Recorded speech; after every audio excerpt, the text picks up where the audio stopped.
Why is no one taking heed to the fact that when the disciples ask the Messiah, what will be the sign of your second coming? When you return with your holy angels to destroy the earth and judge everyone that doesn't obey the gospel? Why is no one taking heed to the fact that the Messiah's response is, be not deceived? The great deception, the falling away of the church, as he goes on, he says that many are going to come in his name, claiming that they believe he's the Messiah, but they're going to deceive many. It's the deception of the church. The 2+ billion Christians that claim to believe the Messiah, and then also the Jewish people, all these people that claim to believe the Torah, claim to believe Jehovah, the God of the Bible, and they actually just butcher the word. It's all the way through the prophets. So he says, be not deceived. Be not deceived by what? There are 2 stumbling blocks talked about in prophecy that people are going to get caught up in, and that's what's going to ensnare them and take them into great tribulation. And the people on the narrow path, the root cause of why they even can stay on the narrow path and dwell in the light, as John puts it, is that they love their brother. What's love? Leviticus 19 verses 15 to 18. The Messiah came to elevate the royal law over sacrificial law. So they have the love of their neighbor in their heart. And that therefore, John says, there's no occasion of stumbling in them. That doesn't mean that they're literally sinless or that they're perfect the way the Messiah was, or that they're not going to have occasions to sin or to mess up. It means there's no occasion of stumbling to the left or to the right in them. We're warned, don't go to the left or to the right. The Messiah says, straight is the gate. Enter in at the straight gate. Narrow is the way that leads to life.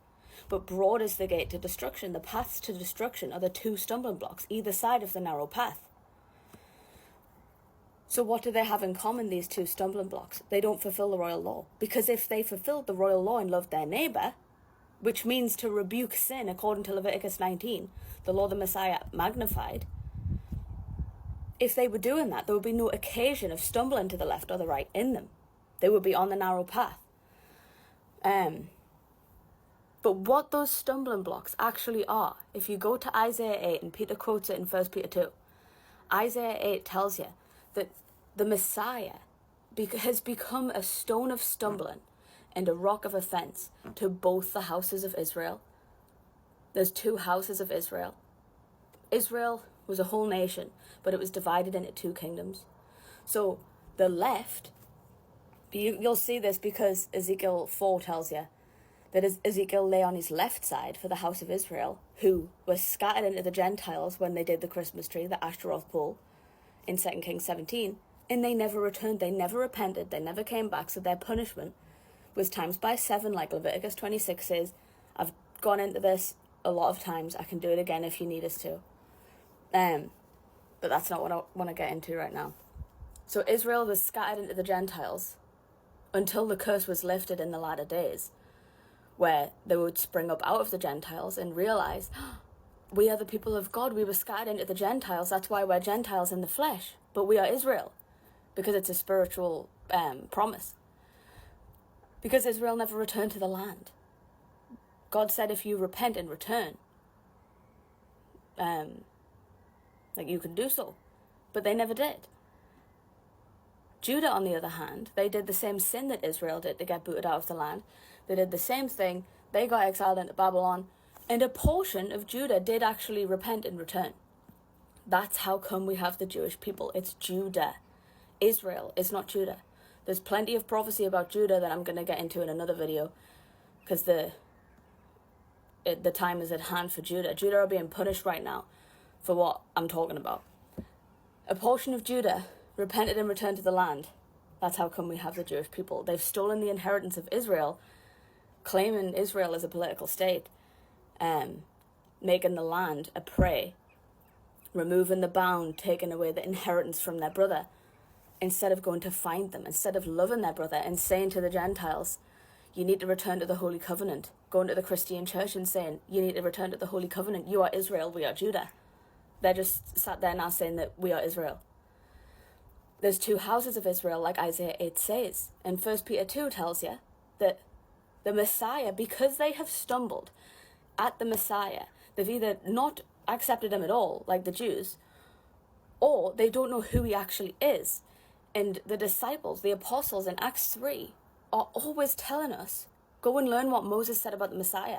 How many times did the Messiah say that? Go and learn Deuteronomy 18. That is the bullseye of who the Messiah is going to be.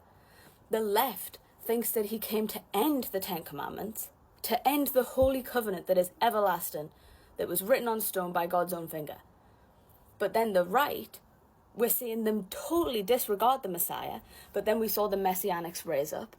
And what they did is take the traditions of the Jews and blend them into the faith, which means they don't actually have faith in who the Messiah is at all. Look at the Torah movement. They are saying that we have to obey the added law, and that is the commandments that the Messiah is talking about when he says, if you love me, keep my commandments. That's not what Deuteronomy 18 says. Deuteronomy 18 says that he's going to teach everything that Israel desired at Horeb, not at Sinai, when the law was added, because they transgressed the everlasting covenant. He came to teach the everlasting covenant given at Horeb. That's the life-giving water. That's what they desired at Horeb. Not the sacrificial law that was added as a punishment, temporarily, Deuteronomy 31, until it is finished. What did the Messiah say on the cross? It is finished. The added temporary law that was added to the Ten Commandments when they transgressed against the everlasting covenant, which is the Ten Commandments. That is what is finished. That's what's meant by the refreshing of the covenant. Acts 3. The first coming of the Messiah is the times of refreshing. He's going to refresh the Holy Covenant, getting rid of the added law, the circumcision and the division of flesh, sacrifice. And he elevated the royal law. He says, keep the covenant and teach the covenant, because that's how God will dwell with you. Because if you love God, if you love me, you will keep that covenant. And then I'll pray to the Father and give you the Spirit of truth that will set you free. And I'll teach you the scriptures. And then you can go and find your other brothers and sisters. And in doing so, we're going to build New Jerusalem so that at the time of the sixth seal, you'll all get caught up to the throne. And the army of God, the men, the 144,000, are going to return with the Messiah to judge those who, how do I put this, that still decided not to do. I really want to put this in a certain way. Because the point of Jacob and New Jerusalem, what they're doing right now is keeping and teaching the Holy Covenant, and they're hated for it. So when they're caught up to the throne, they return to judge those who wouldn't do what they did. They still, even in tribulation, they still dug their heels in and wouldn't go and keep and teach the covenant in tribulation.